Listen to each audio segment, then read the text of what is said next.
দুলা ভাই, প্রীতির বিষয়টাতে আমাদেরকে অনেক সাবধান হতে হবে, আর খুব সাবধানে ডিল করতে হবে। ওকে সব সময় চোখে চোখে রাখতে হবে, বুঝছেন?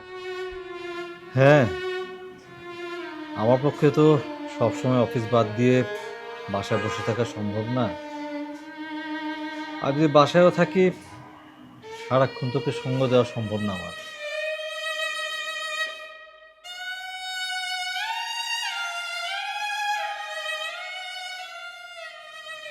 কি শালা বাবু, এত দেরি করে নাস্তা করছো যে? আমি আকাইমা দুলা ভাই, আমার দেরি কি আর সকাল কি, কিন্তু আপনার এত দেরি কেন? অফিস নাই? আছে, কিন্তু বাসার এই অবস্থায় অফিসে যেতে মন চাইছে না। তাই ফোন করে বলে দিয়েছি যে আজকে অফিসে যাব না। আচ্ছা, বাদ দেন, নেন নাস্তাটা নেন। না, তুমি করো, আমি নাস্তা করব না।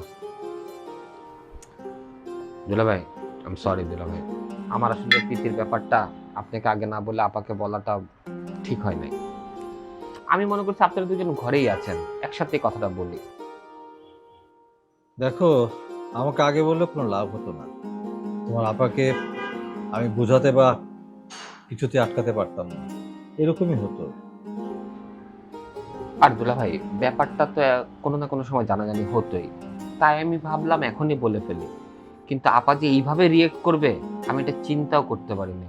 তাহলে তো আমি ব্যাপারটা বলতামই না দুলা ভাই। তোমার এই বিষয় নিয়ে অপরাধ বোধে ভোগার কোনো দরকার নেই। যা হওয়ার তা তো হতোই। প্রীতি যে এমন একটা কাজ করবে, সেটা আমি একদমই ভাবতে পারিনি। ভাগ্য ভালো, যেদিন সময় মতো দেখতে পেয়েছিল, তা না হলে তো বিরাট সর্বনাশ হয়ে যেত। দুলা ভাই, প্রীতির বিষয়টাতে আমাদেরকে অনেক সাবধান হতে হবে, আর খুব সাবধানে ডিল করতে হবে। ওকে সব সময় চোখে চোখে রাখতে হবে, বুঝছেন? হ্যাঁ, আমার পক্ষে তো সবসময় অফিস বাদ দিয়ে বাসায় বসে থাকা সম্ভব না। আর যদি বাসায়ও থাকি, সারাক্ষণ তোকে সঙ্গ দেওয়া সম্ভব না আমার। দুলা ভাই, এগুলো নিয়ে আপনি একদম টেনশন করেন না, এটা আমার উপর ছেড়ে দেন। আমি কবির, ফিদা, জেরিন ওদেরকে নিয়ে বসবো। ওরা যখন সময় পাবে তখন প্রীতির সাথে থাকবে। আপনি এটা নিয়ে একদম টেনশন করেন না। আহ, ঠিক আছে, শোনো, আজকে তো আমি অফিসে গেলাম না। অফিসে তোমার বিষয়ে যে আলাপ করার কথা ছিল সেটা আজকে আর হচ্ছে না, ঠিক আছে? দুলা ভাই, এগুলো রাখেন তো, এটা অনেক সময় পাবেন। আগে বাসার পরিস্থিতি ঠান্ডা হোক, তারপরে।